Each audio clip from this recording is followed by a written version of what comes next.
केंद्रीय मंत्री हरदीप सिंह पुरी के घर के बाहर की ये तस्वीरें, जहां पर अब से कुछ देर पहले आप देख रहे थे किस तरीके से कांग्रेस के जो कार्यकर्ता हैं वो जुटे वहां पर विरोध प्रदर्शन कर रहे थे। बाकी दिल्ली पुलिस का यहां पर चाक चौबंद इंतजाम था। थोड़ी ही देर में इन कांग्रेसी कार्यकर्ताओं को दिल्ली पुलिस ने बस पे बिठाया और यहां से उन्हें हटा दिया गया।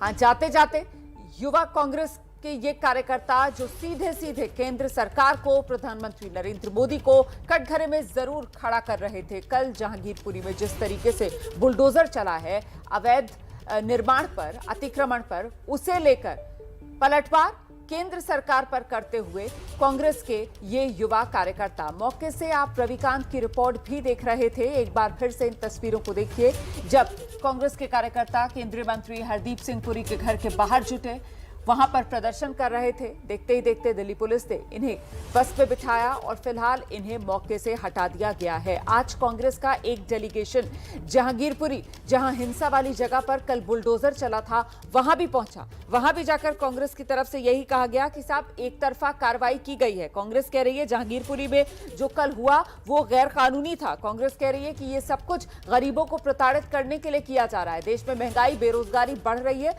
उससे ध्यान भटकाने के लिए देश को हिंदू मुस्लिम में बांटा जा रहा है। एक तरफा कार्रवाई जो कल जहांगीरपुरी में की गई, ये वो तमाम आरोप हैं जिन्हें लेकर कांग्रेस की तरफ से बीजेपी मोदी सरकार को कटघरे में खड़ा किया जा रहा है। और आज की, अभी की, कुछ देर पहले की ये तस्वीरें आपके टेलीविजन स्क्रीन पर हैं, जहां केंद्रीय मंत्री हरदीप पुरी के घर के बाहर कांग्रेस कार्यकर्ताओं का जमावड़ा।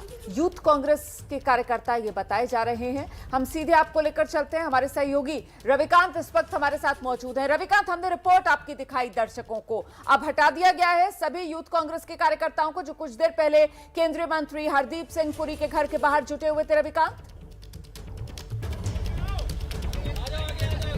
देखिए, इस समय हम यहाँ हरदीप सिंह पुरी घर के बाहर हैं और आपको हम दिखा रहे हैं इस समय का जो ताज़ा हालात है। यहाँ पर भारी तादाद में सिक्योरिटी फोर्सेज यहाँ पर मौजूद हैं और जो प्रदर्शनकारी आए थे वो जो पुलिस बल यहाँ तैनात है उनकी संख्या में काफ़ी कम थे। लिहाजा जो दिल्ली पुलिस है उसने पूरे प्रदर्शनकारियों के जत्थे को चारों ओर से घेर लिया था और एक एक करके सभी जो प्रदर्शनकारी थे एनएसयूआई के, उनको पकड़ पकड़ करके और बुरी तरीके से दो तीन पुलिसकर्मी एक एक व्यक्ति को पकड़ करके उन्होंने बस में बिठाया। और जो महिला पुलिस भी यहाँ पर उपस्थित थी, जो महिला कार्यकर्ता थे उनको, महिला कार्यकर्ताओं को महिला जो पुलिस बल है उसने बस में बिठाया और यहाँ से लेकर के गया। काफी कम देर ये चला क्योंकि पुलिस बल काफी ज्यादा यहाँ थी। पहले से ही यहाँ पर पीएम रूट लगा हुआ था, इसकी वजह से करीब 1.5 घंटे ये प्रदर्शन देरी से हुआ। और उसके बाद जैसे ही ये प्रदर्शनकारी आए हैं, जो पुलिस बल भारी तादाद में यहाँ पर है, उसने शीघ्रता से इन सारे लोगों को उठा करके, और कोई यहाँ जा नहीं रहा था, लोग नारे लगा रहे थे। बस में बिठाने के बाद भी खिड़कियों से निकल करके प्रदर्शनकारी नारे लगा रहे थे। और जहांगीरपुरी में जिस तरीके की घटना हुई, बुलडोजर चला, खास तौर से उसको लेकर के यहाँ पर आक्रोश था जो एनएसयूआई के सदस्य थे उनको। हमने वो तस्वीरें भी अपने दर्शकों को दिखाई रविकांत, जैसे जहांगीरपुरी में कांग्रेस के तमाम नेता दिल्ली कांग्रेस के पहुंचे हुए थे और वो लोग लगातार यही आरोप लगा रहे हैं कि आदेश गुप्ता के आदेश पर ये सब कुछ हुआ है। यहाँ पर जो तमाम लोग पहुंचे थे उनका क्या कुछ कहना था?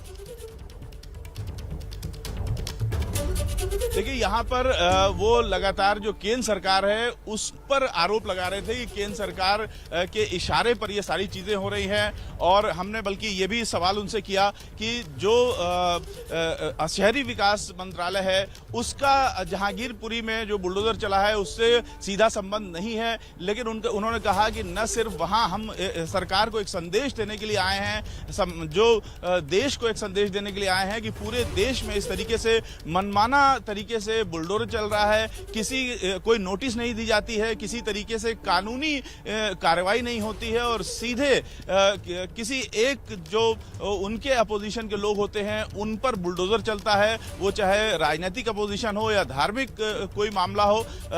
सरकार बिना किसी लीगल नोटिस के या बिना किसी लीगल कार्रवाई के सीधे बुलडोजर चला रही है, जो कि गैर संवैधानिक है। और इसलिए ये प्रोटेस्ट है, न सिर्फ जहांगीरपुरी में बल्कि पूरे देश में ऐसा हो रहा है।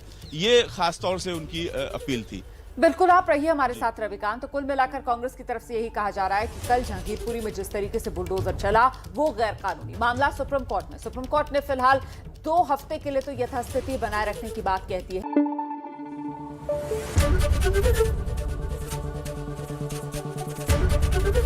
एबीपी न्यूज आपको रखे आगे।